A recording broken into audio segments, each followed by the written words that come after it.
हूँ। मेरा भी एक ही वीडियो वो पृथ्वीराज चौहान वाला वायरल हुआ था और इसके दम पे मैं यहां तक पहुंच गया। हिमेश रेशमिया को भी एक बार मौका मिला था, उसका एक गाना बड़ा फेमस हुआ था, झलक दिखला जा। अभी एक हरियाणा की एक बच्ची भी वायरल हुई थी, उसका गाना बता मेरे यार सुदामा। और महेंद्र सिंह धोनी ने भी एक ही पारी खेली थी ढंग से पाकिस्तान के खिलाफ और उसी के दम पे वो इतनी ऊंचाई पे पहुंच गई।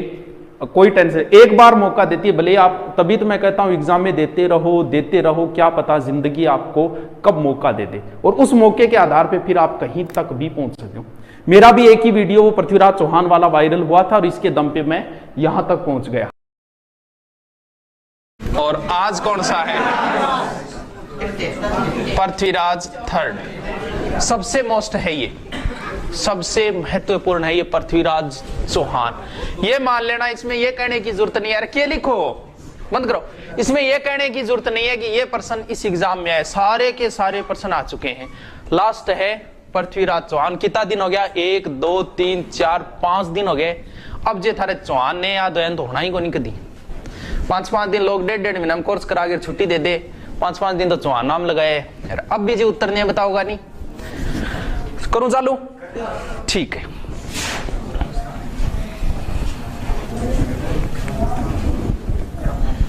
ये हो गया अजमेर। और अजमेर का शासक आज कौन है? पृथ्वीराज थर्ड। याद रखना, इससे पहले 2 और हुए, उनका कोई विशेष योगदान नहीं है।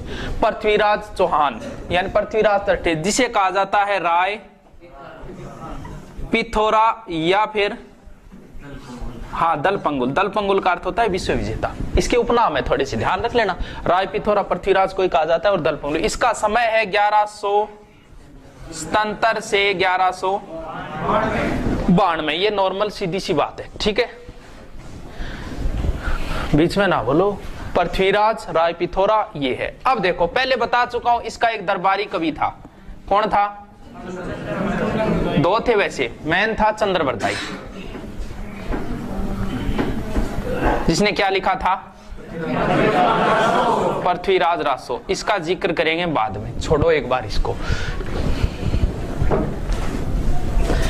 अब देखो, सबसे पहले ये देखने, जब चौहान यहां का शासक था तो इसके आसपास की स्थिति क्या है, यही मैंने बस इतना समझ में आ गया। आसपास क्या था सारो समझ में आ जाओ। यहां एक जाति थी जब चौहान यहां था, बंडानक एक जाति थी, एक बार छोड़ दो बस नाम लिख रहा हूं। यहां एक जगह पड़ती है महोबा, यूपी में पड़ता है महोबा। महोबा का उसमें शासक था परमर्दी देव चंदेल, ठीक है। यहां एक जगह पड़ती है यूपी में कन्नौज। कन्नौज का उसमें शासक था जयचंद गढ़वाल,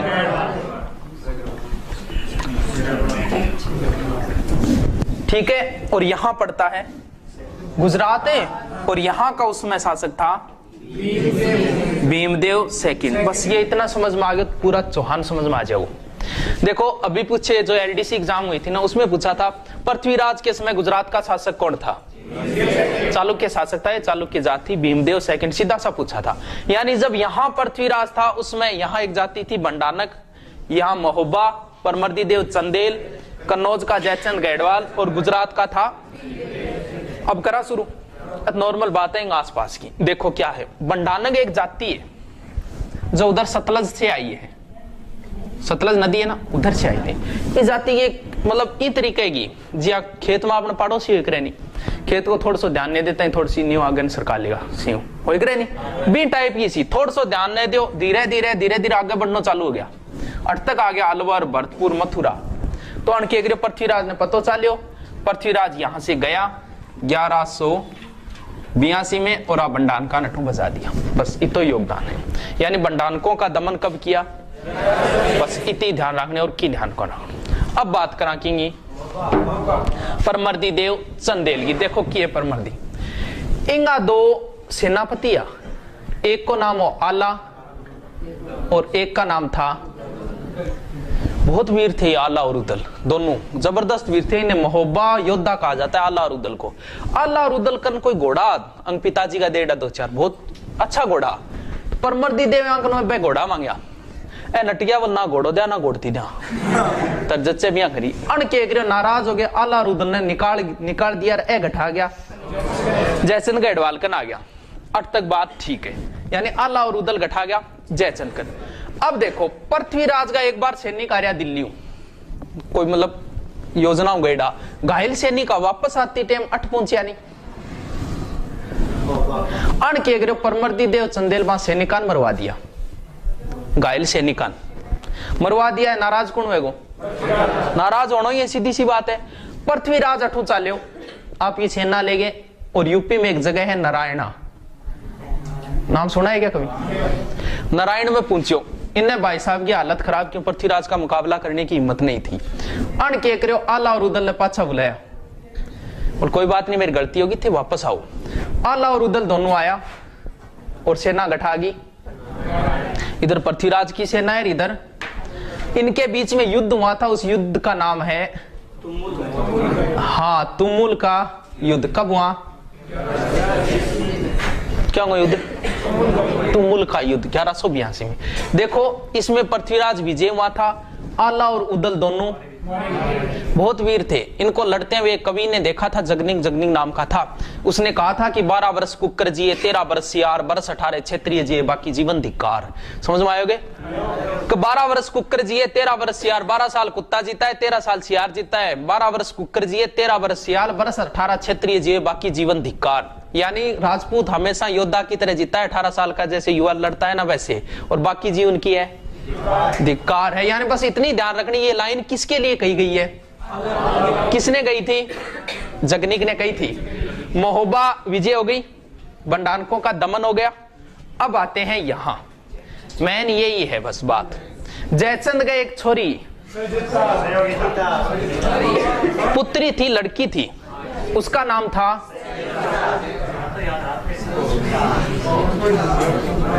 ये भारत की एक तरीके से दुर्दशाई थी ये संयोगिता। देखो क्या हुआ इसकी वजह से, ये मान लो यहां सब कुछ हुआ मुस्लिम सत्ता इसी की वजह से आई। संयोगिता एक बार गई डी नांदेड़, इंगो नांदेरो गठाओ और इंगो भी नांदेरो गठाओ।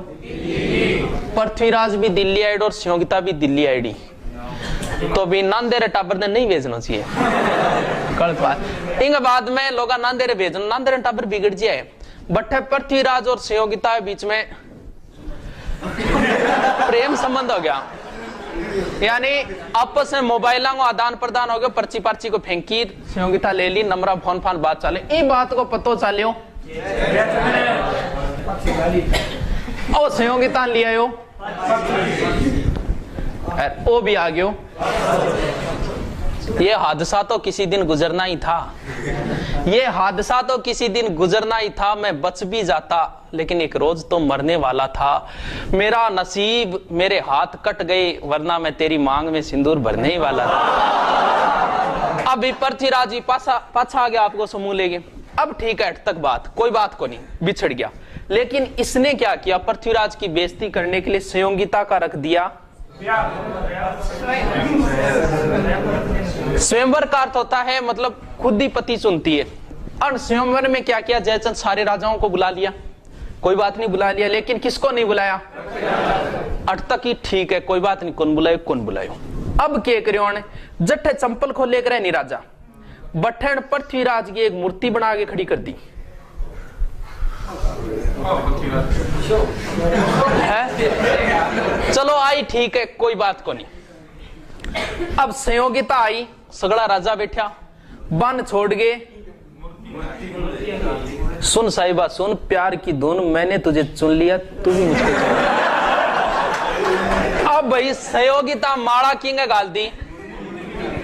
अब भाई राजा एडा वे बिचर गया, बोले तेरे छोरी टांको गड्डी नाका फिटो मन बुलाएगी, तेरे तरीको थोड़ी हो कोई। बे राजा बिचर गया, चले गया। अन जयचंद के करियो इस संयोगिता ने कमरे में बंद कर दी।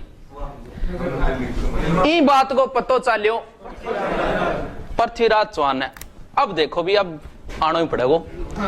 ये कुछ सेना लेके आया था यहां से, इसका मित्र था ये चंद्रवर्धा। इसने मना भी किया था बहुत कि जयचंद बहुत शक्तिशाली शासक है, इसके साथ पंगा मत लो, लेकिन ये नहीं माना, प्रेमी हो।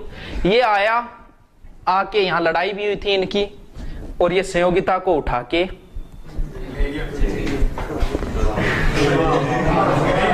मैं तुझको भगा लाया तेरे घर से, तेरे बाप के डर से, तेरे बाप के डर से। जालिम है सितमगर है वो, प्यार का दुश्मन, बनने नहीं देगा मुझको तेरी दुल्हन, जाऊंगा तुझे लेके मैं दूर शहर से, तेरे बाप के डर से, तेरे बाप। अब भाई सहयोगिता ने लिया या उठा के कौन? पृथ्वीराज जी। अब देखो जयचंद इससे नाराज होगा कि नहीं? इनने दुश्मनी ले ली, परमर्दी देव दुश्मनी ले ली, जयचंदू दुश्मनी ले ली। अच्छा वीर था लेकिन इसने चारों ओर दुश्मन पैदा कर लिए, और यहां कौन बचा है अब? भीमदेव। इससे कोई विशेष बात नहीं है, एग्जाम में इतना ही पूछा था पृथ्वीराज के समय गुजरात का शासक कौन था। देखो भीमदेव के साथ कैसे दुश्मनी। एक तो बात इसके बाप को मारा था, कल बताया था, सोमेश्वर को इसी ने तो मारा था, दुश्मनी थी। नंबर 2 बात, यहाँ अब्बू की एक राजकुमारी थी जिसका नाम था इंचिनी। इंचिनी ब्याह कराने की इच्छा ही भीमदेव की, लेकिन इंगी इच्छा किंग्स आ गई। हाँ, यानी अब क्या हो, पृथ्वीराज इन लाए और शादी कर ली। इस बात पर नाराज हो गयो भीमदेव। कुछ तो ये कहते हैं कि इसने लड़ाई हुई थी, मार दिया था, लेकिन ऐसा कुछ नहीं है, भीमदेव अपनी मौत ही मरा था। लेकिन इनके बीच में ये मान लो दुश्मनी थी। अब बात होगी तो खत्म, इतनी ध्यान रखनी, बस दिमाग में रखो। पृथ्वीराज इनने भंडार को, बिंग बाद में महोबा हो गया, परमर्दी देव चंदेल, फिर जयचंद गैडवाल और ये भीमदेव, मिटा दियो, खत्म इतनी स्टोरी। अब सबसे मेन स्टोरी पढ़ते हैं।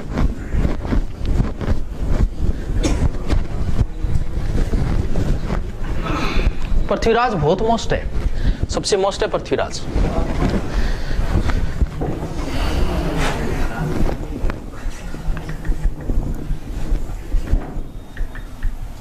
कौन हो गया? पृथ्वीराज तराइन का। एक तो ये डेट याद रखनी। अब देखो तराइन के पहले युद्ध में क्या हुआ। गोरी लड़ रहा था, पृथ्वीराज भी लड़ रहा था। कहते हैं कि गोरी ने ऐसी बाला मारा, गोविंद राय के 2 दांत टूट गए। की कौन स्टोरी है, बस थोड़ी सी ध्यान रखने की आ रही हो कि बाकी कोई कौन पूछे गोविंद राय कितना दांत टूट गया की दांत। अब दांत टूटे भाई, दर्द बहुत हुए। दांत कभी जाड़ को दर्द होगी, भयंकर दर्द। रात ने जाड़ को कोई दर्द चालू हो गया बेचारे के, गयो डॉक्टर साहब का, रात ने डॉक्टर घर ही खोलियो। अब जाड़ के दर्द हो रहा, हाथ लगा रखे बेचारो, धीरे से बोलियो डॉक्टर साहब है कौन नहीं आजा। दांत को इसे काम है। अब भाई गोविंद राय का दांत तोड़ दिया। गोविंद राय ने क्या आयो गुस्सो, हाथ हम जाओ वे। हाँ, गोविंद राय ने आयो गुस्सो। गोविंद राय गुस्से में पाछा भाला मारे और गोरी ने कर दियो घायल। गोरी यहां से भागा, इसकी सेना इधर उधर भागी और वापस ये आ गया कहां? गोरी यहां से हार के, तराइन के पहले युद्ध में गोरी हार के कहां गया? गजनी वापस आ गया और अपनी तैयारियों में जुट गया। वापस किसकी तैयारी आई? होना सिलेक्शन नहीं हो, पाछी तैयारी करनी पड़ेगी। लेकिन पीछे क्या हुआ? पृथ्वीराज ताजा ताजा ही बजा गए किन लेडो। पृथ्वीराज जी करने लग गया, रासलीला में लग गया, यानी युद्ध के प्रति बिल्कुल ध्यान नहीं दिया। ये इधर तैयारियों में लग गया। अब देखो बात हो गई वापस 1 साल बाद, 1100। कहते हैं कि इसके पास लगभग 1,20,000 सेना बताई जाती है इसके पास। ये चला यहां से गोरी गजनी से चला, यहां पहुंचा था लाहौर में। जब लाहौर में पहुंचा तब संदेश भिजवाया था इसके पास कि या तो इस्लाम धर्म कबूल कर ले या फिर हार मान ले। संदेश भिजवाया था। पृथ्वीराज मना तो करना ही था, नहीं पता है। ये यहां से आ गया कहां? वापस वही घोड़े और वही बात, बस कब की है? पृथ्वीराज ज्यादातर बस ली नहीं रहता, ना कि मिलता ना कुछ और, संयोगिता के प्रेम में खोए रहते थे हमेशा। अब क्या हुआ? एक ही जने जाने की इजाजत ही, ये इसका मित्र था। इसके बारे में कहा जाता है एक थाल जन्म एक थाल मरण, एक साथ ही जन्मे थे एक साथ ही मरे थे। ए आया कि महाराज ई गोरीन छोड़ो भी गोरीन संभालो, हो की हो कद लाग गया है, वो कोई तरीको थोड़ी है थूक चाटता। महाराज इन छोड़ो थे संभालो, देखो क्यों रे। पृथ्वीराज बोले यार इसी की बात है, गल ना राय भेजो राय भेज दिया। बोल बात कौन रही है भाई? थे इनने जयचंद सागे लड़ाई कर ली, जयचंद गढ़ एक ही राजा को नहीं अपने पक्ष में, कि जयचंद उसमें शक्तिशाली था। तो बोल फेरी की बात है, बिन तो हरा ही देंगा। नॉर्मल तैयारी करके चला था यहाँ, बिल्कुल ही युद्ध के प्रति सीरियस नहीं था। एक तो लेके चले बोई गोविंदराय दान टूटेडियो, एक यहाँ था मेवाड़ का बताते हैं समर सिंह, इसको लेके नॉर्मल छोटी सी सेना लेके कहां पहुंच गया, तराइन में। इधर है पृथ्वीराज और इन्हें है। अब क्या गोरी ने यहां कहा पृथ्वीराज को कि देखो भी मैं, मेरा भाई है गजनी, बिन मैं पूछूं क्या आप लड़ाई करनी है कि मैं ज्यादातर तो संधि करने चक्रा में आया हूं। ये बात खातर के करो पृथ्वीराज की सेना वे देखे चलो संदेश भेजेगो बट तक पाछा आओ, 1-1.5 महीना तो लग गई गो। तो जे वह रात राज आज पार्टी सार्टी कर लिया। अब पृथ्वीराज की सेना मौज मस्ती करीर सो गया, इसने चाल खेल ही ली। सुबह का टाइम था, 4 बजे सारी सेना इधर उधर बिखरी हुई थी, नित्य क्रिया सुबह का काम है नहीं खातर। अब क्या करे, इसे आक्रमण करना ही था गोरी को। गोरी ने उस बिखरी हुई सेना के ऊपर आक्रमण किया अचानक, और अचानक ही यहां से पृथ्वीराज लड़ते लड़ते भागा। कहते हैं कि पृथ्वीराज यहां से सिरसा के पास में इसको पकड़ लिया और सिरसा में इसको मार दिया। ये बात अधिकतर इतिहासकार इसी को मानते। पृथ्वीराज कौन से युद्ध में हार गया, तराइन के सेकंड युद्ध में, यानी कौन जीत गया। अब ये 2 मोस्ट युद्ध ही मोस्ट है इसमें। तराइन का पहला दूसरा बार बार पूछा जा चुका है, यही ध्यान रखना है बस इसमें। तराइन का पहला 91 में जिसमें पृथ्वीराज जीता, और दूसरा 92 में जिसमें कौन जीता। अब देखो ऐसा कहते हैं इतिहासकार, ऐसे कहते हैं, ऐ जगह लेखक वगैरह नहीं ऐ या कह रहे हैं, ये या कहते हैं पृथ्वीराज का एक घोड़ा था जिसका नाम था, वो थोड़ा नाचना में निपुण हो। कह रात ने गोरी के एक पृथ्वीराज जो घोड़ो संभालना रहे बिने आप ये तरफ मिला घोड़ो चेंज करवा दियो। वो घोड़ो जो चेंज कराए वो नाचने में एक्सपर्ट हो। पृथ्वीराज चढ़ो, चढ़ता है वो नाचने लागो जचेगे। ये सब हार छुपाने के कारण है। अरे थे थारी भैंस ने कौन पिछाड़ जाओगे रात में, तो आपको घोड़ो कौन पिछाड़ेगी। लेकिन ये मतलब कवि वगैरह मानते हैं इस बात को, कहीं सत्यता नहीं है इस बात में। बस इतना ही ध्यान रखना है, पृथ्वीराज के घोड़े का क्या नाम था, नाट्यरंबा। अब देखो पृथ्वीराज यहां मारा गया, अधिकतर इतिहासकार यही मानते हैं, लेकिन ये कुछ और कहता है। कौन कहता है, किसमें, ये पृथ्वीराज रासों में ये लिखता है कि यहां से पृथ्वीराज को पकड़ के वो कहां ले गया, गजनी ले गया। गजनी ले जाने के बाद जैसे ही गजनी गोरी के सामने पृथ्वीराज को पेश किया, कहते हैं पृथ्वीराज ने उसकी तरफ आंख उठा के देखा, तो गजनी वो गोरी ने कहा कि आंख नीची कर।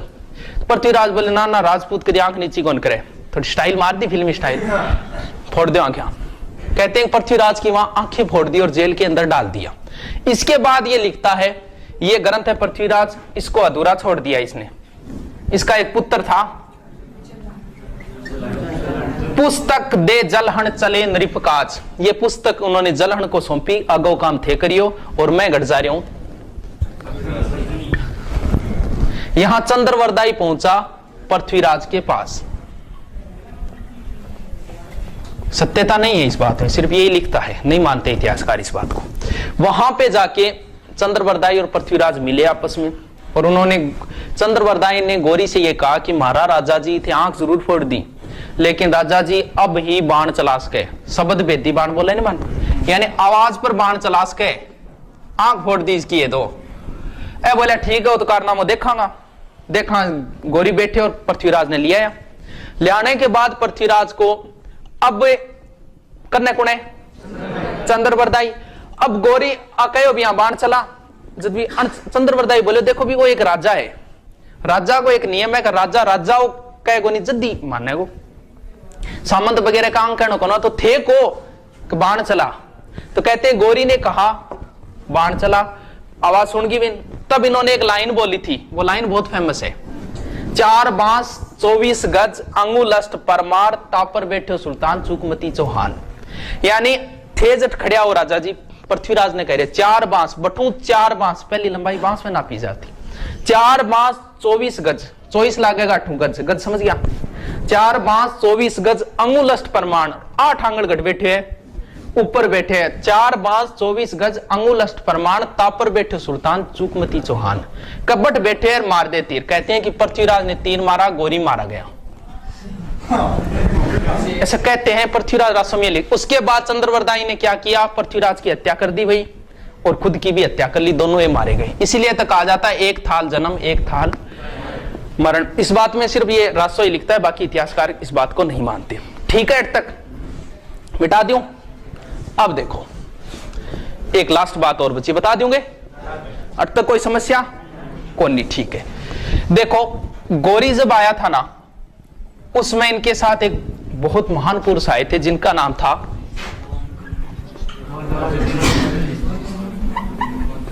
ख्वाजा मोइनुद्दीन चिश्ती। इनका जन्म कहां हुआ था? ख्वाजा मोइनुद्दीन चिश्ती का जन्म फारस में हुआ था इनका। ऊंटों का काफिला और पैरों के निशान देखकर ख्वाजा फारस से आ गए राजस्थान देखकर, यानी फारस उठाया है, राजस्थान आए थे। देखो बार बार क्या पूछा गया, किसके साथ आए थे? कभी नहीं पूछा जाता कि ख्वाजा मोइनुद्दीन चिश्ती किसके साथ आए थे, हमेशा ये पूछा जाता है ख्वाजा मोइनुद्दीन चिश्ती किसके समय भारत आए थे, क्योंकि अपनी इज्जत बढ़ानी है। तो यानी ख्वाजा मोइनुद्दीन चिश्ती किसके समय भारत आए, बस यही बात ध्यान रखनी है। किसके साथ आए ये कभी नहीं पूछा गया। यहां ये आए और यहीं उनकी वफात हो गई थी। वफात बोलते हैं मुसलमानों में मृत्यु को, यहीं उनकी मृत्यु हो गई थी। कहां? यानी ख्वाजा मोइनुद्दीन चिश्ती की दरगाह कहां है? अजमेर में। एक ये प्रश्न बार बार पूछा गया, ख्वाजा मोइनुद्दीन चिश्ती की दरगाह कहां है? ये जो है ना, ये अपने गुरु को कहते हैं, यानी मुसलमानी भाषा चिश्ती संप्रदाय में गुरु को क्या कहा जाता है? कभी सुना नहीं क्या मेरे पीर नू मनावा रब्बा, मेरे पीर दास जिदा करा ना गुरुजी। ओ कौन सुने? वो सुने पढ़ो सुना जा जा जा काम ही चीज दावा कभी सुनी को नहीं। पीर क्या न बोले, मुरीद क्या न बोले, यानी चिश्ती संप्रदाय में गुरु के बोले, शिष्यन के बोले, और जो उत्तराधिकारी में अगान अरबिन के बोले, वल्ली बोलते हैं। उत्तराधिकारी को वल्ली बोलते हैं। ये दरगाह जो है ना, इसके लिए जमीन दी थी जगत सिंह ने। हाँ, जमीन दरगाह की शुरुआत करवाई थी इल्तुतमिश ने। रटनो है, पूरी करवाई थी, रटनारी चीज है। यहां पर 1 से 6 रज्जब उर्स लगता है, ये भी पर्सन मोस्ट है। बाकी बार बार ये पूछा गया ख्वाजा मोइनुद्दीन चिश्ती किसके समय भारत आए थे, किसके समय आए थे? पृथ्वीराज रासो। मिटा दूं। अब बताओ भी पृथ्वीराज में किंग समस्या है। पूरा चौहान कंप्लीट हो गए, वासुदेव ले गए पृथ्वीराज तक 5 दिन लगे। अब जे थारे समझ में नहीं आए नहीं तो थाने ब्रह्मा जी आगे सिखा दी, ये बोला थारे समझ में नहीं आना है। यूं बढ़िया समझ गया होगा थे, समझ गया नहीं? हाँ, हम जैसा कहीं आपको दिलबर ना मिलेगा। आपने जिसो मास्टर कौन मिला हो, फिर अब पढ़ लिया डंगो जगह सागे पढ़े नहीं, ठीक है, दोबारा कभी कौन पढ़ाई जाएगा चौहान। कुरुक्षेत्र में कभी दोबारा चौहान नहीं पढ़ाया जाएगा। हाँ, कभी नहीं पढ़ाया जाएगा। सीडी है दे देंगा, घरे देख वो करियो, घरे देख लिया तो आई चीज है। इसके अलावा कुछ नहीं बचा है चौहानों में। चौहानों को इससे बाहर कोई क्वेश्चन नहीं आएगा। अब चौहान बचे हैं हमीर और एक जालोर वाला बचा है, बस वे 2 बचे, तो बात होगी पूरी। अब लिखना पड़ेगा, कट मार के लास्ट है आज।